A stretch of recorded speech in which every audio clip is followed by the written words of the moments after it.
Hey folks, Bob at Bob's Classic Cars and Parts. I don't know if you guys remember this car. We had this, I'm back over here at John's garage in Wake Forest. And I know John's Restorations also, but he's on the other side of town. So this is John's garage over in Wake Forest near Youngsville. And we videoed this car a few months back.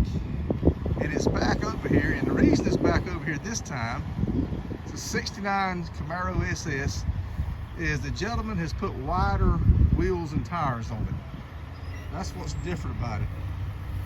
And what was happening, it was rubbing on the fenders, the quarter panels. It's a rag top, as you can see, so it damaged this one on this side.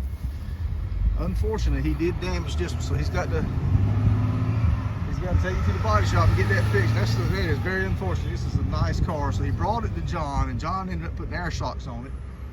I'm not sure what he did on the front to get, I mean, maybe he's not finished with the front yet, but he said it was rubbing on all four corners, so that is very unfortunate. You can see where it rubbed on the tire here. When you're doing a wider than stock tire and wheel, folks, you really need to be careful before you drive the car. You need to, I always say, 2 fingers, and you're good. 1 finger, you may not be good, it just depends, but 2 fingers, you're good. That's my general rule of thumb. I'm sure there's more scientific ways of doing it, but anyway, that's very unfortunate that happened. This is a beautiful car. It's a 4-speed. It's got that houndstooth interior, cowl induction hood, 350 SS. It's a crate motor in it. So beautiful car. It's going to have to go back to the body shops. It's such a shame.